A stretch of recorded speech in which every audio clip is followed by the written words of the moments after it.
Muito bem, voltamos a falar direto da página do Jornal Visão Espírita no YouTube e no Facebook para mais uma Gota de Espiritismo. Hoje, Gota do Evangelho no Lar, a visita de Jesus à nossa casa. Vamos fazer o circuito completo, oração inicial, uma leitura edificante. Nós usamos o livro Segue-me, de Emmanuel por Chico Xavier. Hoje caiu o tema A Graça do Senhor. Depois a gente lê um trecho do Evangelho segundo o Espiritismo. Hoje caiu o capítulo 13, não saiba o que a vossa mão esquerda... Não saiba o que a vossa mão esquerda, 3 pontinhos. É esse o capítulo, não saiba a vossa mão esquerda aquilo que dá a mão direita. Caiu o item 13, que é uma fala de Carita, que foi martirizada em Roma, sobre a caridade. Ela se intitula, inclusive, Caridade. Caridade, Carita, martirizada em Roma. A manifestação foi em Lyon, 1861, na França. E começa, chama-me Caridade. Aí a gente vai ler e vai explicando os dois. No final a gente faz a oração, se colocando como instrumento para a fluidificação da água. Para as pessoas que professam a fé espírita sozinho em casa, para as pessoas que têm dificuldade em explicar o Evangelho e ler em voz alta, então famílias se reúnem, colocam no YouTube, na televisão, colocam no YouTube e fazem o Evangelho conosco. Só tem que ser um dia e horário que você achar melhor, mas sempre fixo naquele dia e naquele horário, tá bom? Então é isso. Vamos lá. Comecemos então. Vamos elevar o nosso pensamento até Jesus. Como que faz isso? Pensando no rosto de Jesus como você o conhece, como você acha que ele é. Que isso faz com que seu guia espiritual, ou anjo da guarda, ou mentor, enfim, eleve o seu pensamento até essa figura extraordinária que é Jesus. Senhor Jesus, querido mestre e amigo, Deus Pai Todo-Poderoso, benfeitores espirituais, amigos mentores que nos acompanham, seu Calixto, Dona Zélia, seu João Leão Pita, seu Joaquim, seu Romeu, seu Alexandre, doutor Agripino, nosso querido amigo seu Caibar, sua equipe de Alvorada Nova, seu Bezerra de Menezes, seu Allan Kardec, seu Agostinho e demais que anonimamente também se encontram conosco. Desde já, muito obrigado. Senhor Jesus, gostaríamos de começar não só louvando ao Senhor pela oportunidade que temos de elevar o pensamento, mas também agradecendo por tudo de bom que nos aconteceu na última semana, agradecendo por tudo de ruim que não aconteceu na última semana e, claro, agradecendo por tudo de ruim que aconteceu na última semana, porque se já aconteceu, já foi, já quitamos, já estamos livres disso ou em processo de libertação disso. Isso é muito bom, é uma grande benesse e por isso muito obrigado também.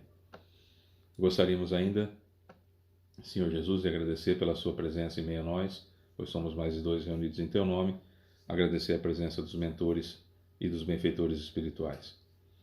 No quesito pedido, Senhor, gostaria que o Senhor, por gentileza, não olhasse as nossas imperfeições, pelo menos não por esse momento em que estamos elevando o nosso pensamento e participando desse contato com o Senhor, que para nós é tão importante. Então que o Senhor não olhe as nossas imperfeições, releve-as e que possamos então, assim, cada vez mais ter a oportunidade de estar próximo do Senhor, galgando degrau por degrau a nossa perfeição. Aliás, por esse acréscimo de misericórdia também muito obrigado. Sabedores da sua presença em meio a nós, então, Mestre, damos por iniciado o nosso Evangelho no Lar e que assim seja. O livro Segue-me tem sempre uma passagem do Novo Testamento e depois Emmanuel faz as suas considerações. Hoje ele pegou, na graça do Senhor, ele pegou um trecho da carta de Paulo aos Coríntios, no capítulo 12, versículo 9, mas ele pegou só o comecinho do versículo 9, que diz: a minha graça te basta. Né? Paulo explica que agora, nessa forma que ele está, já como Paulo, depois de abandonar o Saulo, né, da entrada de Damasco, ele sente a graça de Deus nele, né? Ele percebe isso. E ele diz que é exatamente isso, né? A graça de Jesus nos basta para fazer tudo o que precisa. E é importante nós entendermos isso.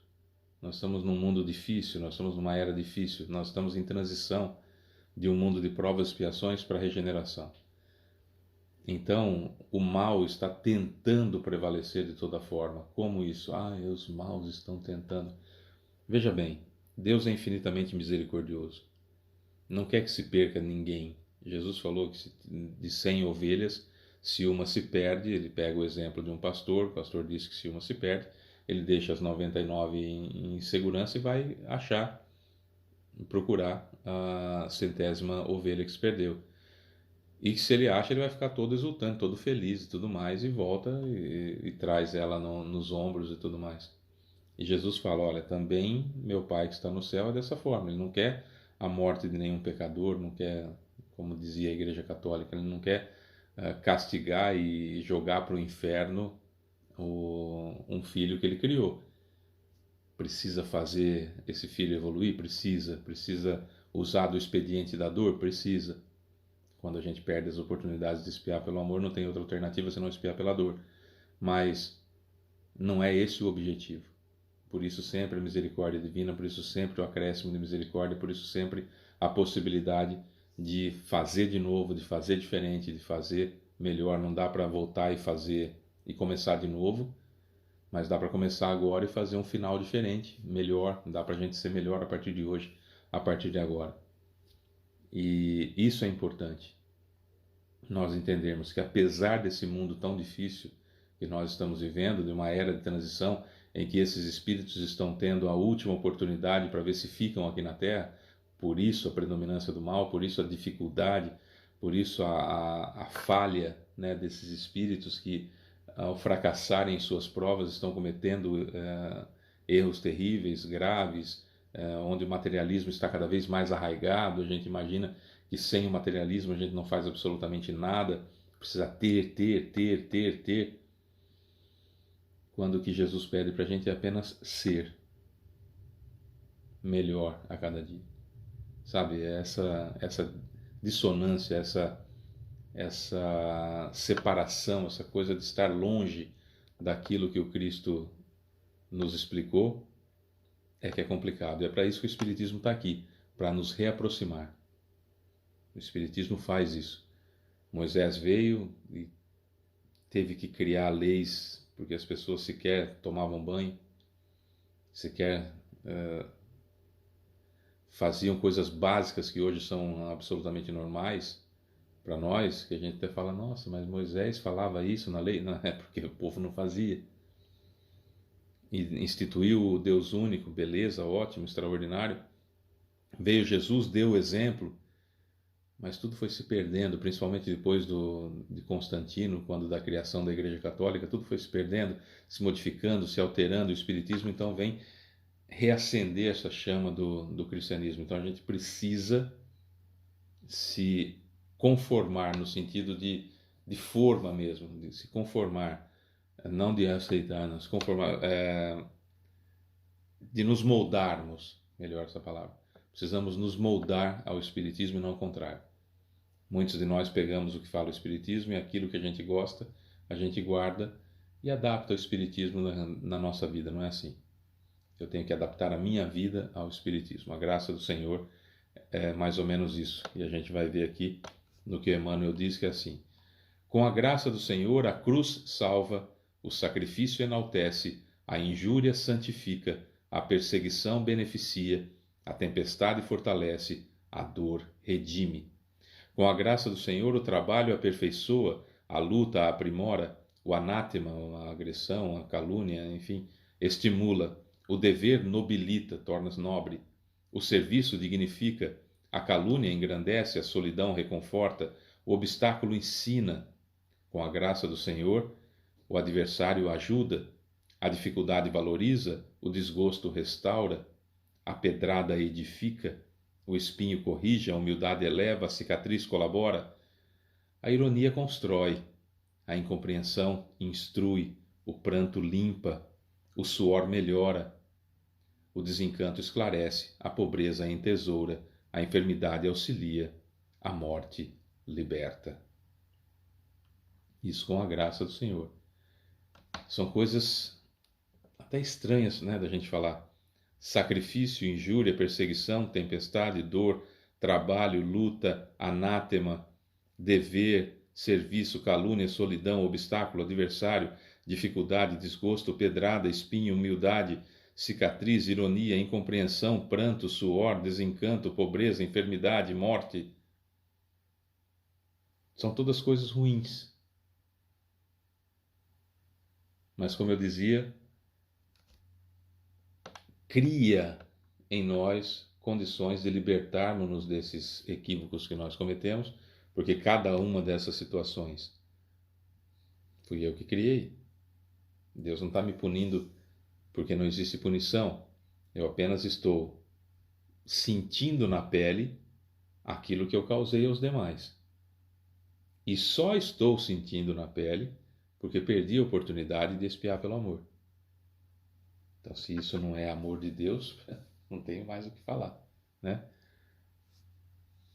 Então, cruz, sacrifício, injúria, perseguição, tempestade, dor, trabalho, luta, anátema, dever, serviço, calúnia, solidão, obstáculo, adversário, dificuldade, desgosto, pedrada, espinho, humildade, cicatriz, ironia, incompreensão, pranto, suor, desencanto, pobreza, enfermidade e morte. Você pode voltar ao vídeo que eu vou falando cada uma delas, o que faz de bem para nós. Diz Emmanuel, é razoável que muitos homens estejam à procura de dádivas transitórias do mundo, mas que o cristão não esqueça o mais sublime dom da vida, a graça do Senhor, base da felicidade real do discípulo fiel, onde quer que se encontre. Essa graça do Senhor não é um título que eu vou receber porque eu frequento uma igreja, porque eu grito, porque eu faço sacrifícios, porque eu dou esmola, porque eu visto um manto, porque eu visto uma roupa que cobre o cabelo, que esconde o cabelo de Deus. Isso não é a graça do Senhor. A graça do Senhor é estar com Ele, senti-lo. Como Paulo dizia, já não sou eu quem vive, o Cristo que vive em mim. Depois de um bom tempo, de muito trabalho, porque antes ele dizia, o que quero fazer não faço. Perdão, o que devo fazer não faço, mas faço o que não devo, o que não quero.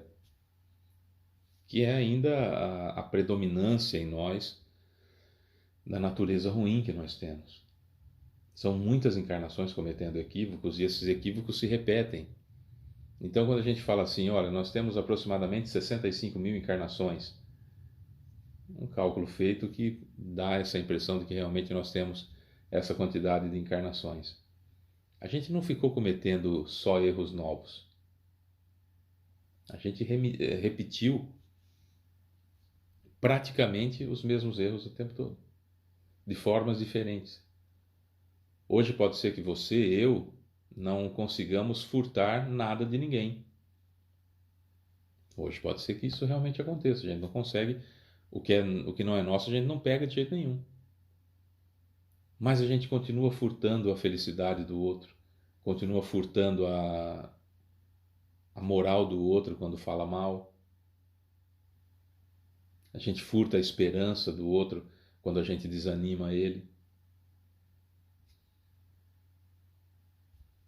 A gente furta o bom ânimo do outro com o nosso desânimo, com o nosso pessimismo. O pessimismo é contagioso, então você chega pessimista no lugar, você estraga todo o ambiente. Você chega otimista no lugar, as pessoas pessimistas se protegem de você e só você fica otimista.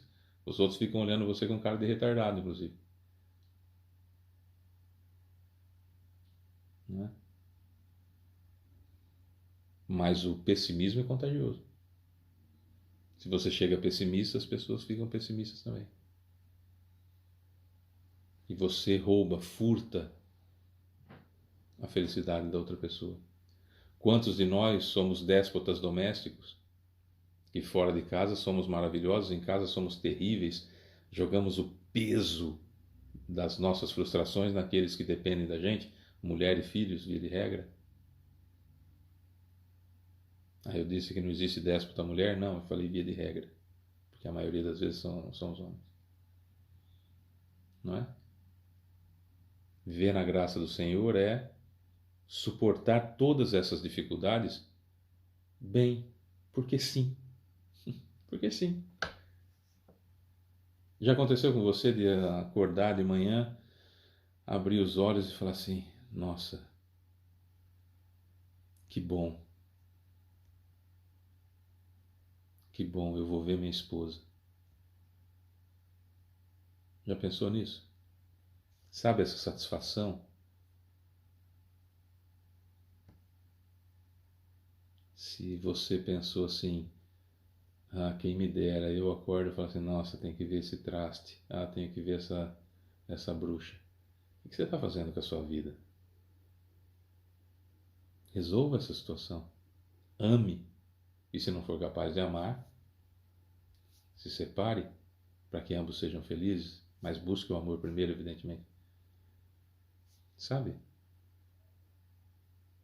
Como que você acorda? Qual é a sua primeira esperança? Como que você acorda já furtando a esperança do outro, já roubando a esperança do outro, roubando o bem-estar do outro? Então, muitos de nós somos incapazes de furtar um bem material da outra pessoa, mas furtamos a felicidade do outro. Nesses e em muitos outros exemplos a gente poderia dar. Então, na realidade, a gente não melhorou tanto assim. A gente continua cometendo os mesmos equívocos. É esse o ponto que eu queria chegar. A gente continua cometendo os mesmos equívocos, basicamente, que cometíamos no passado. Por isso que é tão importante ainda hoje, evidentemente, aliás, mais hoje ainda, os 10 mandamentos. Que embora a maioria deles sejam basicamente o que se aprendia no Egito, que Moisés trouxe o que ele aprendeu como sacerdote no Egito, e mais as revelações, há grupos de espíritas, inclusive, que separam como leis divinas até o quarto mandamento e leis humanas a partir do quinto, né, que seria o não matar, embora seja divino, mas já era conhecido da lei humana, dos povos humanos. Mas o fato é que quantas pessoas a gente não mata a reputação falando mal, sem saber se é verdade, e se for verdade, o que eu tenho a ver com isso? É diferente de revelarmos um crime e ajudar um criminoso a ser preso. Isso é uma coisa. Que estamos sendo justos. Agora, quantos de nós temos o hábito de dizer assim: nossa, você viu o que aconteceu com fulano? Não sei se é verdade, estou vendendo o peixe que eu comprei. Do jeito que me falaram, estou te falando. Se você não sabe se é verdade, por que você está falando? Melhor, por que você está falando do outro? Você não tem nada para fazer da sua vida? Você não tem esse tempo que você está gastando para falar do outro? Você não estaria se melhorando em alguma coisa? Não, você não tem nada para fazer. Você não tem nenhuma imperfeição para domar. Não tem nenhuma má inclinação para você lutar. Não tem nenhum livro edificante para você ler. Não tem nenhum estudo para você fazer para se engrandecer. Tem gente que sabe absolutamente tudo o que está acontecendo na casa do Big Brother, mas não sabe o que está acontecendo na própria casa. Dos conflitos que os filhos estão vivendo, que a esposa está vivendo, que o marido está vivendo, das dificuldades que essa janela enorme do mundo e das coisas horrorosas do mundo que nós temos nas mãos, que são os celulares. O que seu filho está vendo? O que sua filha está vendo? O que sua esposa está vendo? O que seu marido está vendo?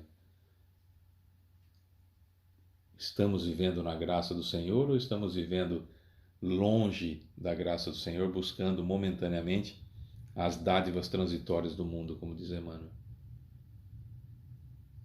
Pode ser que a gente não tenha tempo de voltar à Terra enquanto ela for prova de expiações. Vai continuar perdendo tempo ainda? É uma escolha, fique à vontade. Cada um é cada um. No Livro dos Espíritos, no capítulo 13, Não Saiba a Vossa Mão Esquerda, no item 13, nós vamos encontrar, então, um, um texto de Carita, que foi martirizada em Roma. Essa manifestação foi em Lyon, 1861, e ela assina como A Caridade. E aí é assim: chamo-me Caridade. Sigo o caminho principal que conduz a Deus. Acompanhai-me, pois conheço a meta a que deveis todos visar. Dei essa manhã o meu giro habitual e com o coração amargurado venho dizer-vos, ó meus amigos, que de misérias, que de lágrimas, quanto tendes de fazer para secá-las todas. Em vão procurei consolar algumas pobres mães, dizendo-lhes ao ouvido, coragem, há corações bons que velam por vós, não sereis abandonadas, paciência, Deus lá está, sois dele amadas, sois suas eleitas. Elas pareciam ouvir-me e volviam para o meu lado, viravam para o meu lado, os olhos arregalados de espanto. Eu lhes lia no semblante que seus corpos tiranos do espírito tinham fome, e que se é certo que minhas palavras lhes serenavam um pouco os corações, não lhes reconfortavam os estômagos. Repetia-lhes, coragem, coragem.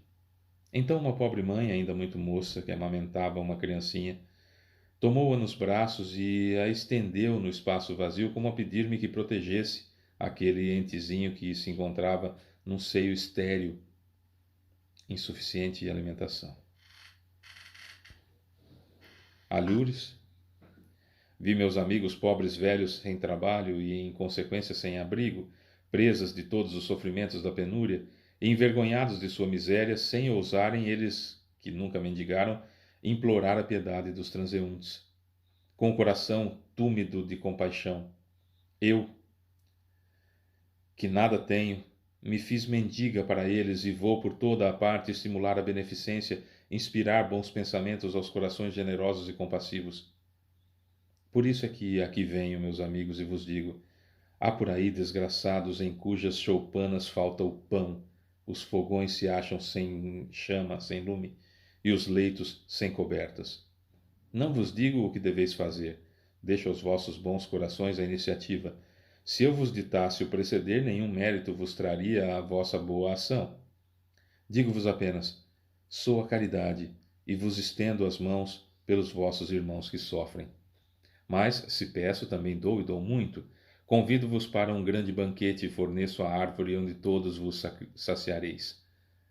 Vede quanto é bela, como está carregada de flores e frutos essa árvore. Ide, colhei e apanhai todos os frutos dessa magnificente árvore que se chama a beneficência. No lugar dos ramos que lhe tirardes, atarei todas as boas ações que praticardes e levarei a árvore a Deus, que a carregará de novo, porquanto a beneficência é inexaurível, não acaba. Acompanhai-me, pois, meus amigos, a fim de que eu vos conte vocês entre os que se arrolam sob a minha bandeira, a caridade, nada temais. Eu vos conduzirei pelo caminho da salvação, porque sou a caridade.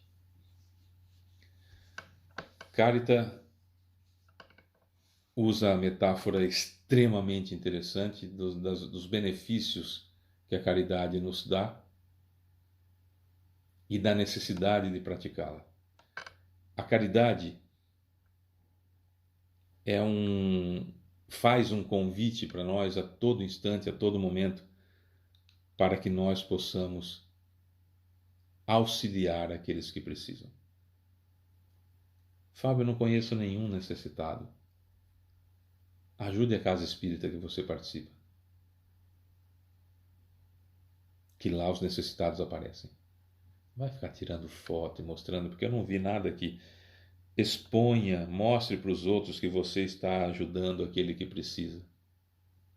Não, ela fala inclusive que nós temos que reconfortar aquelas pessoas e fazer-se pedinte, ou seja, arrecadar, amealhar para poder entregar para aqueles que não têm coragem de pedir porque nunca fizeram isso, não são pedintes profissionais, estão passando por dificuldades. Temos que atender a todos que precisam, isso da caridade material. Aqui fala-se basicamente da caridade material, mas o ombro amigo para alguém é uma caridade importantíssima. Ombro amigo e não ouvido perscrutador e julgador. Ombro amigo esquecendo aquilo que a pessoa falou, não falando para ninguém aquilo que a pessoa porventura possa ter comentado conosco, e não ficar cobrando a pessoa dos conselhos que nós demos. porque nós também não seguimos os conselhos. O Cristo nos dá conselhos há tantos anos, há tantos milênios, e nós estamos aqui capengando ainda. E só quem perde somos nós, porque seguir os caminhos do Cristo é certeza de felicidade. Então a gente é infeliz porque a gente quer, porque a gente é teimoso, porque não aceita o conselho do Cristo. Por que a gente vai cobrar o outro? Às vezes alguém desabafa conosco, vem, comenta, olha, estou passando uma dificuldade assim, assim, e a gente fala, olha, faz isso, que deu certo para mim, provavelmente vai dar certo para você também. E aí a gente se encontra com a pessoa, e aí, fez o que eu falei? Não fiz. Ah, você não fez. É para oferecer ombro ou é para oferecer ouvido julgador? É para oferecer ombro para a pessoa. Porque você, eu, nós também não ouvimos os conselhos do Cristo, senão nós estaríamos muito mais evoluídos do que nós estamos hoje, não é? Seríamos mentores, benfeitores espirituais, porque fatalmente ouvimos o que o Cristo falou e não seguimos. Qual é o primeiro passo da caridade? Cortesia. Se você tem dificuldade em praticar a caridade, se você acha que nem oportunidade de praticar a caridade você tem, não é verdade, mas se você acha assim, não tem problema, comece com o primeiro passo. Cortesia. Seja cortês com as outras pessoas. Resolve um monte de coisa no mundo. Só o fato de ser cortês. Só o fato de ser cortês vai resolver um monte de situações no mundo. É a caridade. E esse é o convite de hoje, do nosso Evangelho no Lar. Vamos para a nossa oração final, que a gente já faz como instrumentos da fluidificação da água, que são os mentores que fazem, claro. Precisa esticar a mão? Não. Precisa abrir? Não. Mas se você se sente melhor imaginando que é verdade, né? Então a gente imagina para ficar mais fácil para a gente. O fluido entra por aqui no chakra coronário, passa, metaboliza pela gente e sai pelas terminações nervosas. Sai. É assim que acontece. Precisa? Não, porque pode sair do meu perispírito e vir para cá. Mas se eu sinto melhor assim, faz assim, tá bom? Então vai.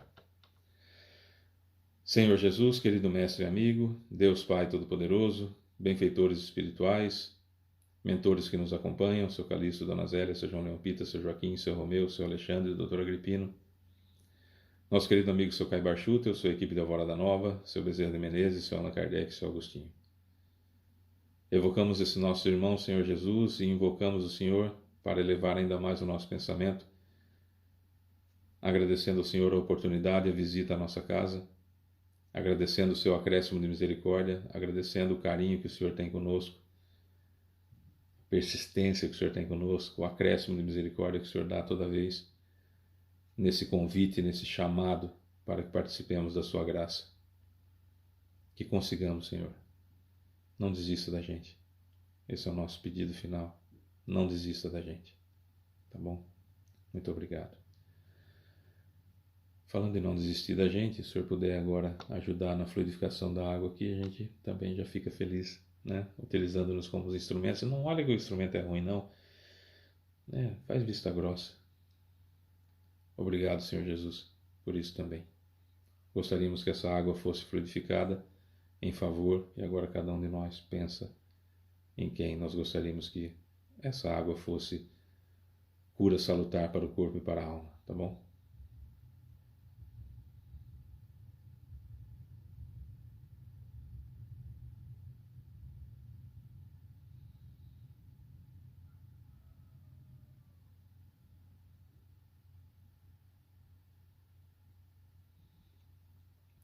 Obrigado, Senhor, e já agradecemos porque o Senhor sabe muito antes da gente pedir o que a gente precisa, mas precisamos formular o pedido, afinal de contas temos o livre-arbítrio, né? E precisamos nos colocar em condições de receber o auxílio que o Senhor nos dará. Dessa forma, então, mestre, muito, muito, muito obrigado ao Senhor e todos aqueles que aqui estiveram. Obrigado pela visita e que assim seja. É isso, meus amores. Esse é o nosso Evangelho no Lar. Toda quarta-feira tem. Eu sou Fábio Pereira e volto na quarta-feira que vem, se Deus quiser. Beijo pra você que fica. Tchau.